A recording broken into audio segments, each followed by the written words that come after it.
Bienvenidos todos, hermanos, amigos que nos ven aquí en la iglesia y en las redes sociales, en el canal de YouTube, Palabra y Escritura Bíblica. Vamos a predicar en esta hora el tema que tiene por título La misericordia de Dios, teniendo como base la carta a los Hebreos en su capítulo 4. Hebreos 4 a partir del verso 14. A su nombre. Hebreos 4:14, amén, aleluya.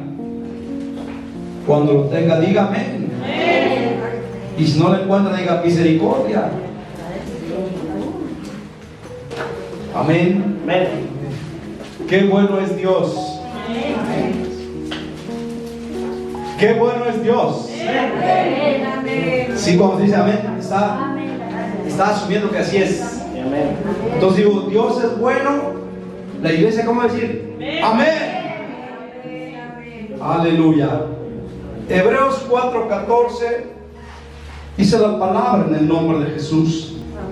Por tanto, teniendo un gran sumo sacerdote que traspasó los cielos, Jesús, el Hijo de Dios, retengamos nuestra profesión,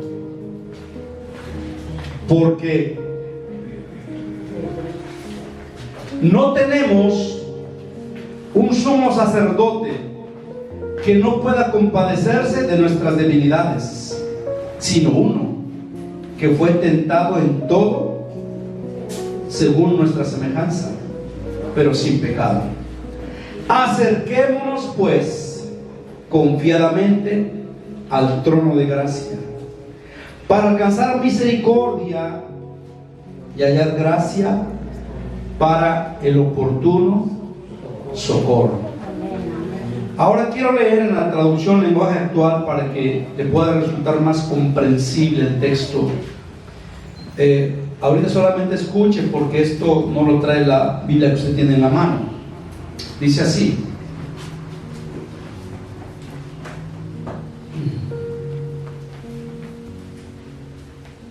Hebreos 4.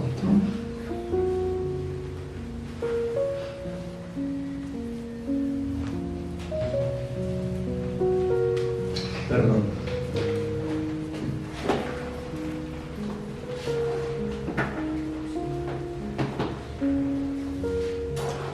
Amén. Disculpa un momento.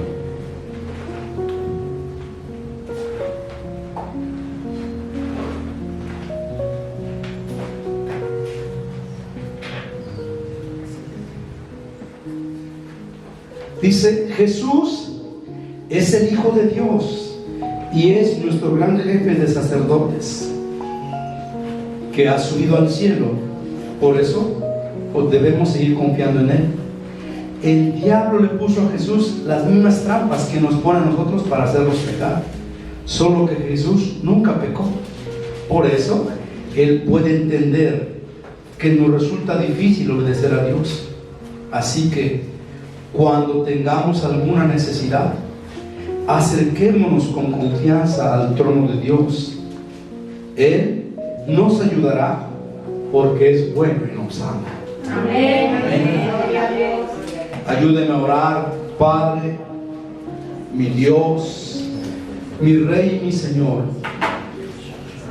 ya que te ha placido que tu siervo todavía esté en este lugar para ministrar tu palabra, te ruego, Dios, que seas guiándome, que tomes el control de mi ser completo, que pongas pensamientos en mi mente y palabras en mi boca según tu voluntad, y que este pueblo, Dios, reciba tu palabra con humildad, con sinceridad, y que tu palabra se haga viva en su corazón, Padre. Te lo pido, mi Dios, en el nombre que es sobre todo nombre, el dulce nombre del Señor Jesucristo. Amén. Tome su lugar y vamos a ver el mensaje, la misericordia de Dios. Hay otra versión que es la palabra de Dios para todos, que dice: entonces Acerquémonos con confianza al trono de Dios, que es generoso. Allí recibiremos compasión y su bondad para ayudarnos cuando lo necesitemos. Dice, cuando lo necesitemos. Y yo hago una pregunta: ¿alguien necesita la ayuda de Dios en este momento? Amén. Yo creo que todos. El escritor a los Hebreos invita a acercarnos con confianza al trono de Dios. ¿Por qué con confianza, hermanos? Mire, si yo tengo una necesidad y voy a ver a un terrenal, no necesariamente voy con confianza, es más, voy con duda, y me querrá ayudar, y me querrá prestar, y me querrá brindar lo que puedo estar necesitando en este momento. Pero cuando hablamos de nuestro Dios, tenemos que acercarnos con confianza, porque Él es bueno. Amén. Él es misericordioso, es compasivo y es fiel. La Biblia dice que aunque nosotros seamos infieles, Él permanece fiel porque no puede negarse a sí mismo. Nosotros somos infieles, corruptos, faltos, y eso el mismo hombre lo condena. No lo acepta, lo rechaza. Es más, el hombre rechaza a su prójimo, lo condena. La sociedad a veces lo margina. Es más, la misma familia a veces margina al hombre que es pecador, al que se ha equivocado tanto. Lo desprecia porque no tiene una forma de vida aceptable. Sin embargo, ante Dios, el pecador, si se arrepiente, recibe compasión, bondad y socorro. Amén. Y vamos a ver pasajes de la Biblia que nos enseñan y respaldan lo que yo estoy hablando. En el Evangelio según San Juan, capítulo 8, ¿puede verlo ahí? San Juan 8. Me adelanto un poquito. Este pasaje habla de que a Jesús le llevaron a una mujer que fue sorprendida en el acto mismo ¿de qué? Del adulterio. Amén. Amén. Y dice, mira maestro, San Juan 8:3, mira maestro, esta mujer fue sorprendida en el acto del adulterio, y la ley de Moisés dice que se debe apedrear hasta que muera.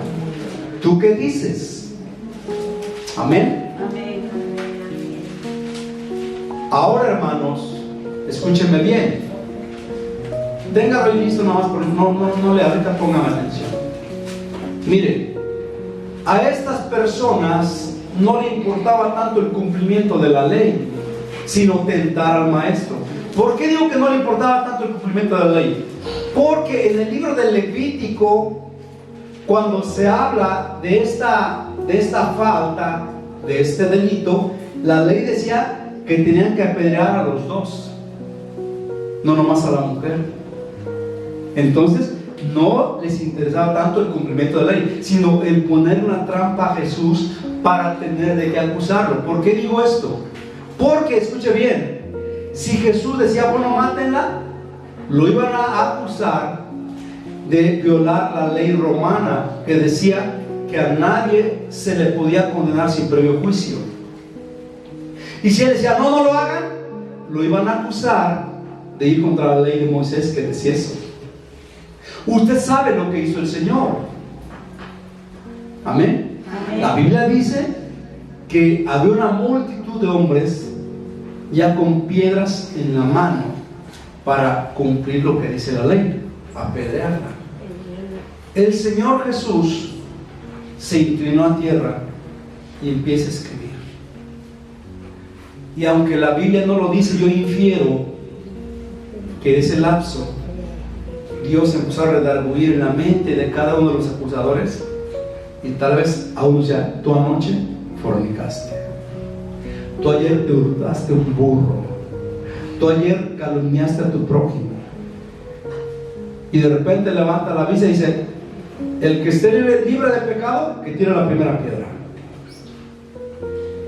Como fueron redarguidos en su conciencia, no soportaron eso y empezaron a dejar caer las piedras. y se fueron todos, desde el más viejo hasta el más joven, de tal forma que llegó un momento en que la mujer quedó solo frente a Jesús. Jesús se incorpora y no ve a nadie sino solo a la mujer, y dice: mujer, ¿dónde están los que te acusaban? ¿Ninguno te condenó? Y ella dice: ninguno, Señor. Jesús responde: tampoco yo te condeno, vete y no peques más. Amén. Una pena de muerte, Jesús la tornó por un acto de compasión, porque Jesús es compasivo. Él no es fariseo. Es más, Jesús no juzga según los estándares del mundo. En este tiempo, como es rechazada, juzgada, vituperada una mujer a la que le sorprende un adulterio. Todo el mundo la señala, todo el mundo la acusa, todo el mundo se aparta de ella. Se me vaya a pegar y no sé qué tantas cosas, sin entender que Dios quiere misericordia. Amén. Qué hermoso sentimiento experimentó la mujer cuando ella esperaba la muerte. Era algo inminente, que ella muriera, porque estaba consciente de su falta. Como hoy tú y yo tenemos que estar conscientes de nuestras faltas y entender que lo que nos espera es una condenación terrible. Pero nos encontramos con San Juan 3:16, que dice: porque de tal manera amó Dios al mundo, que ha dado a su Hijo unigénito, para que todo aquel que en Él cree no se pierda, mas tenga vida eterna. Ahora, cuando leo este mensaje, este pasaje, digo: no se pierda, ¿dónde? En el infierno. Y cuando dice: mas tenga vida eterna, ¿dónde? En el cielo con Jesús. Entonces vemos este pasaje en que Dios muestra misericordia. Por eso el mensaje es la misericordia de Dios, que es tan ancha, tan grande, tan vasta, es incomprensible, es inmedible, es eterna. La misericordia de Dios es para siempre. Amén. Amén. A su nombre. Gloria. A su nombre la gloria. De manera natural, repito, la sociedad rechaza y condena una conducta tal, y más en una mujer. Una mujer con esa conducta considerada impura y se le marginaba y tenía que morir de acuerdo a la ley, pero Jesús la perdonó. ¿Sabe por qué la perdonó? Porque Él dice: no juzguéis, amén, Amén. sino más bien haced misericordia. Y dice: juicio sin misericordia se hará a quien no hiciere misericordia. Porque sobre todo el juicio triunfa la misericordia de Dios. Gloria a Dios. Y no puedo dejar de mencionar el texto de la carta a los Hebreos, que habla del lugar santísimo donde estaba el arca del pacto, el arca de la alianza, que simbolizaba la presencia de Dios. Amén. Esta arca, que era una cajita de madera de acacia recubierta de oro, contenía tres cosas: la vara de Aarón que reverdeció, el maná y las tablas de la ley. ¿Sí me está entendiendo? En el interior de esa caja estaban esas tres cosas, y quiero destacar las tablas de la ley que anuncian juicio. Pero esa arca tenía una tapa de oro que se llamaba propiciatorio, y el sumo sacerdote, cuando degollaba al cordero, ahí derramaba la sangre de ese animalito. Entonces el propiciatorio quiere decir misericordia. Entonces, de acuerdo a esta ilustración, la misericordia está por encima del juicio. ¿Me está entendiendo? Amén. Dios quiere hacer misericordia contigo, conmigo, con tus hijos, con la iglesia, porque Dios es misericordioso. Amén. Y un aplauso al Señor, porque Él es misericordioso.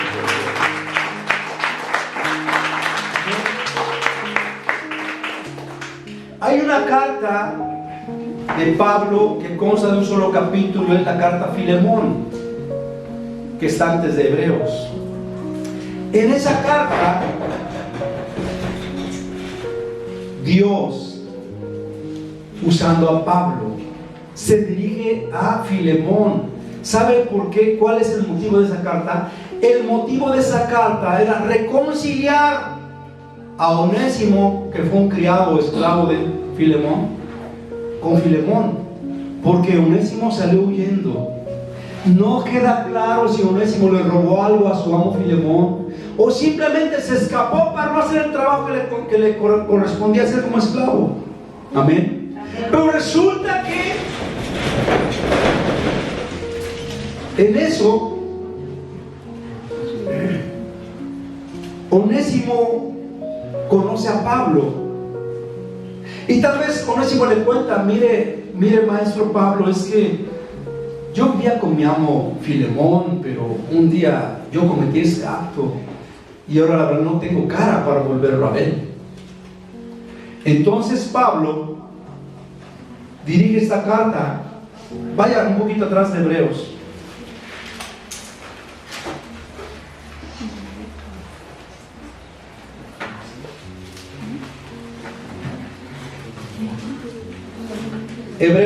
Filemón, obviamente es un solo capítulo. Vamos a ver el verso 8.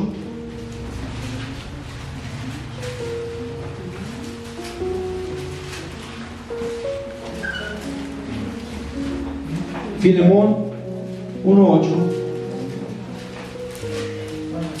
A su nombre. Gloria, gloria.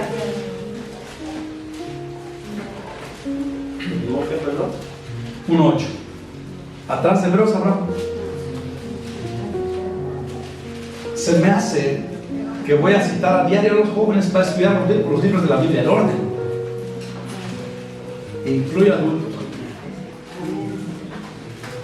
Filemón 1:8 dice: por lo cual, aunque tengo mucha libertad en Cristo para mandarte lo que conviene, más bien te ruego por amor, siendo como soy, Pablo ya anciano y ahora además prisionero de Jesucristo, te ruego por mi hijo Onésimo, a quien engendré en mis prisiones, el cual en otro tiempo te fue inútil, pero ahora a ti y a mí nos es útil, el cual vuelvo a enviarte. Tú pues recíbele como a mí mismo.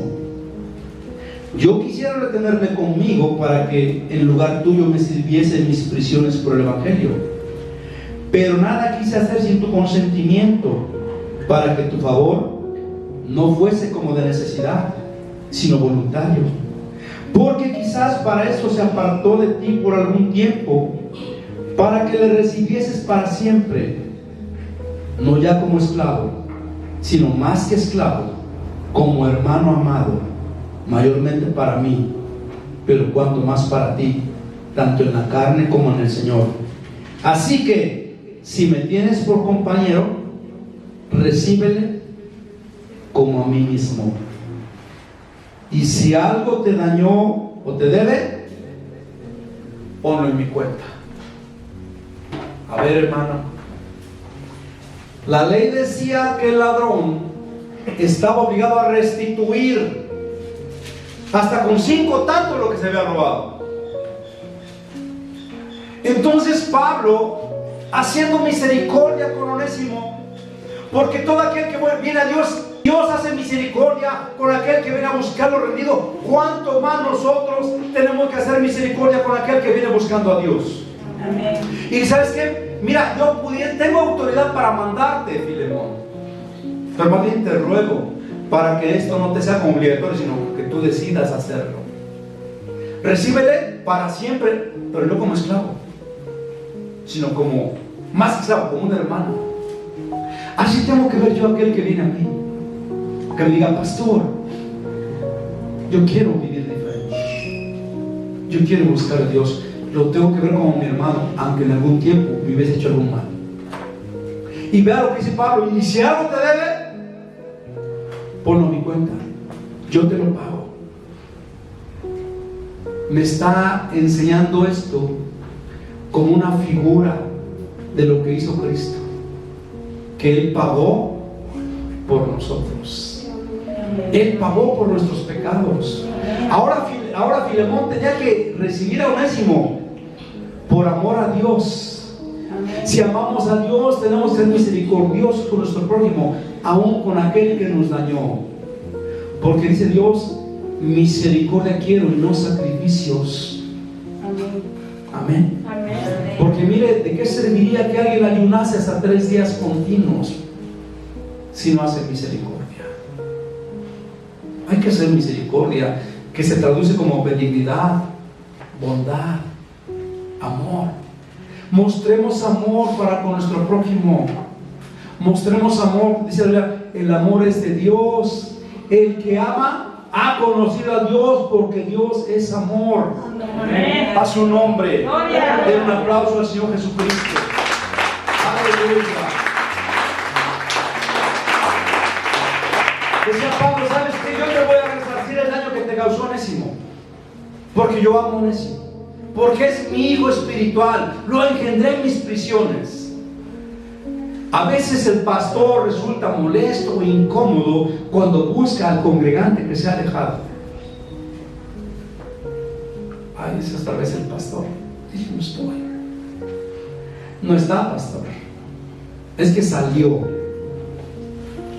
Pero el congregante no está entendiendo la motivación que tiene el pastor. No es molestarlo, no es fastidiarlo, más bien es recuperarlo para Cristo, atraerlo otra vez a la presencia del Señor para hallar gracia y oportuno socorro. Amén. A su nombre.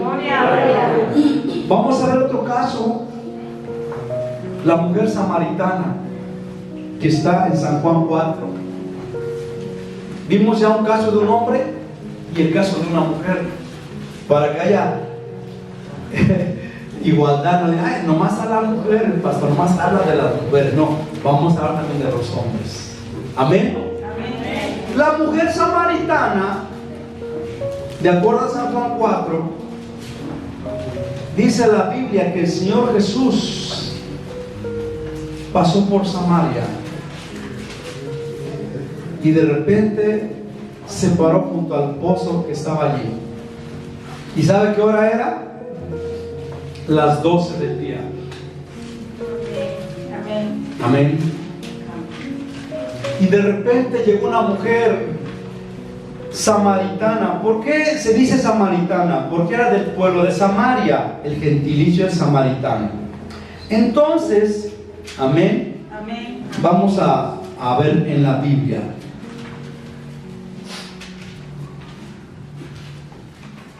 ¿Todo lo tienen ya? Porque voy a leer y quiero que todos lean conmigo. San Juan 4, dice, vamos a ver desde el versículo 5. Vino pues a una ciudad de Samaria llamada Sicar, junto a la heredad que Jacob dio a su hijo José, y estaba allí el pozo de Jacob. Entonces Jesús, cansado del camino, se sentó así junto al pozo. Era como la hora sexta. Vino una mujer de Samaria a sacar agua, y Jesús le dijo, dame de beber, pues sus discípulos habían ido a la ciudad a comprar de comer. La mujer samaritana dijo, ¿cómo tú, siendo judío, me pides a mí de beber, que soy mujer samaritana? Porque judíos y samaritanos no se tratan entre sí. Respondió Jesús y le dijo, si conocieras el don de Dios y quién es el que te dice, dame de beber, tú le pedirías y él te daría agua viva. La mujer le dijo al Señor, Señor, no tienes con qué sacarla y el pozo es hondo. ¿De dónde pues tienes el agua viva? ¿Acaso eres tú mayor que nuestro padre Jacob, que nos dio este pozo, del cual bebieron él, sus hijos y sus ganados? Jesús respondió y le dijo, cualquiera que bebiere de esta agua volverá a tener sed, mas el que bebiere del agua que yo le daré no tendrá sed jamás, sino que el agua que yo le daré será en él una fuente de agua que salte para vida eterna. La mujer le dijo, Señor, dame esa agua para que no tenga yo sed ni venga aquí a sacarla. Jesús le dijo, ven, llama a tu marido y ven acá. Respondió la mujer y dijo: no tengo marido. Jesús le dijo: bien has dicho, no tengo marido, porque 5 maridos has tenido, y el que ahora tienes no es tu marido. Esto has dicho con verdad. Le dijo la mujer: Señor, me parece que tú eres profeta. ¿Sabe? Mencioné la hora en que se vio esta escena. ¿Qué hora era? Las 12 del día. El punto en que el sol daba con toda su intensidad. Pero ¿sabe por qué iba la mujer a esa hora? Porque era despreciada. Tenía una reputación muy mala. Tal vez decían la colección a maridos. Ya se imaginaron los calificativos que serían para ella. Porque dice la Biblia en Génesis que las mujeres iban a recoger el agua o muy temprano o al caer la tarde para evitar ese sol tan inclemente. Pues la mujer prefería sufrir la inclemencia del sol y no las ofensas de las mujeres. Yo me imagino que iban las mujeres con su esposo y en cuanto la veían aparecer, hasta lo agarraban así. Ahí viene la que colecciona maridos. Y toda una serie de insultos, vituperios que le decían a ella. Pero ella de repente se encuentra con un hombre que no le propuso nada indecente, un hombre que le miró con amor, y ese hombre dijo: dame agua. Y ella argumenta: bueno, pero ¿por qué me pides si entre judíos y samaritanos no hay un buen trato? El pueblo de Samaria era mal visto, era despreciado. ¿Por qué?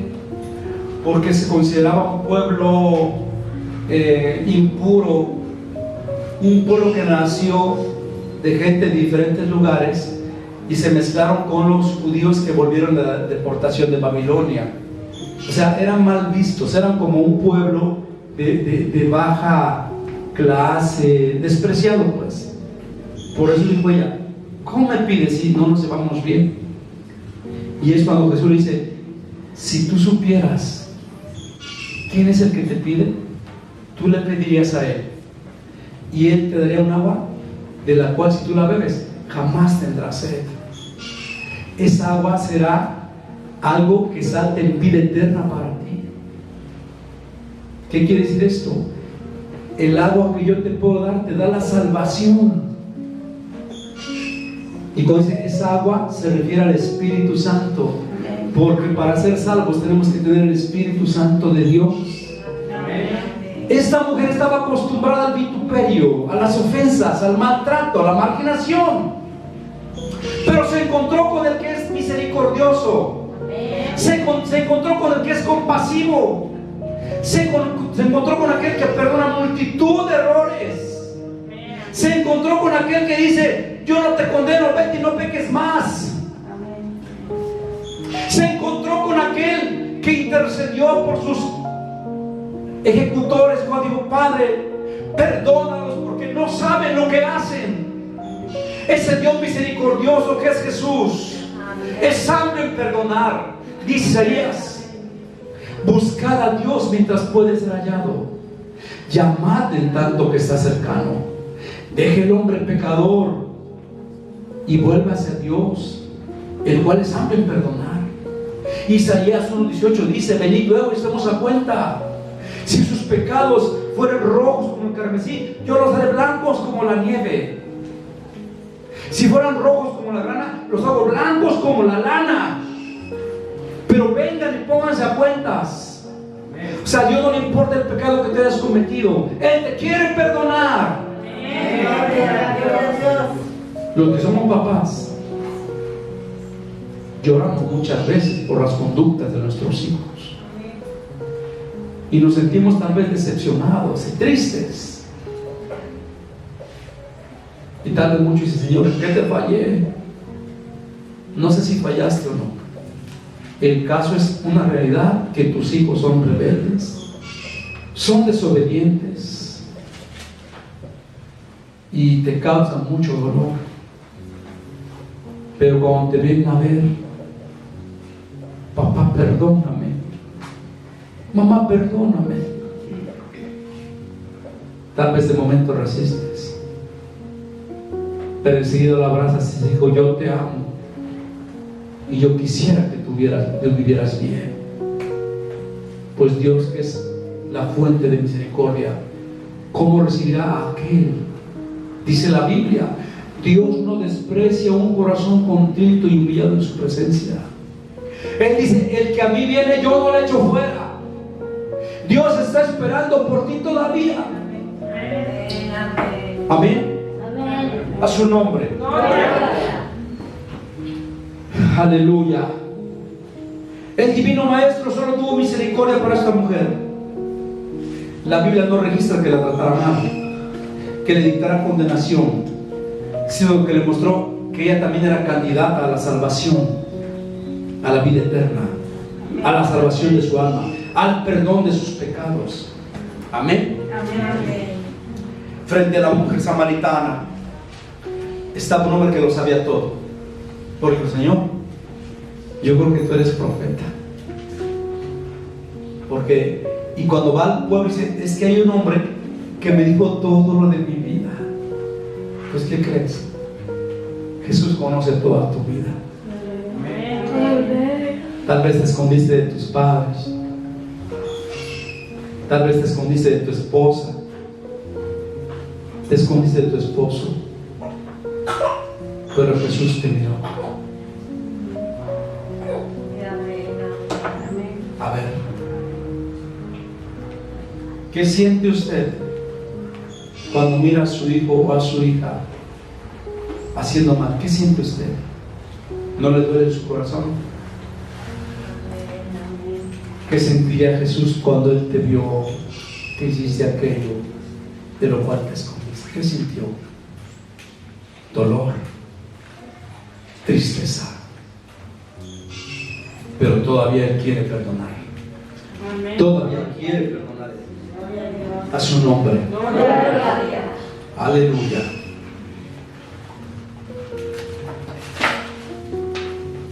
Amén.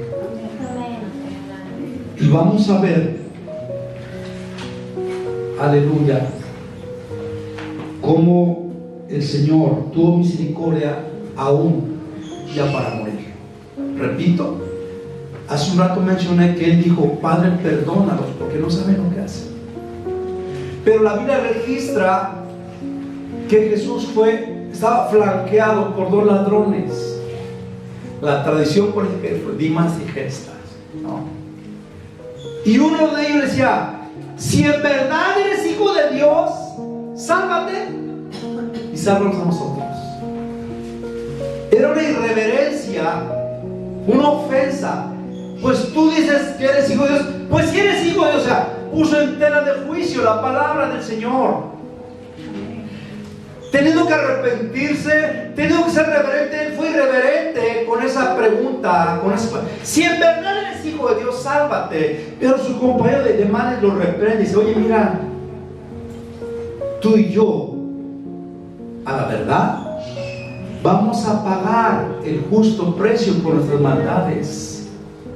Y ni estando así tú te arrepientes. Escuche bien, tristemente hay gente quien estando en una condición tal se arrepiente. Se mantiene el corazón duro. He tratado con gente que está a punto de morir y no se quiere arrepentir. Hablé con gente que estaba ya en un cuadro de agonía y dice: mire, arrepiéntase, pídale perdón a Dios, recíbalo en su corazón como Salvador y usted va a tener vida eterna. Pero como que algo cerraba su boca y no quiso. Y este hombre así estaba. Y ese hombre que reprendió a su compañero de maldades, dirigiéndose al Señor, dice: Señor, acuérdate de mí cuando llegues a tu reino. Y el Señor le dice: de cierto te digo que hoy mismo tú estarás conmigo en el paraíso. Amén, amén. Hermano, a ese hombre le condenaron a muerte. Ahora, su muerte física era inminente, pero le esperaba lo peor, la muerte espiritual, separado de Dios por toda una eternidad y sufriendo en el infierno. Pero la misericordia de Dios alcanzó para que, aunque él muriera de acuerdo a sus delitos en la tierra, él pudiera gozar de vida eterna.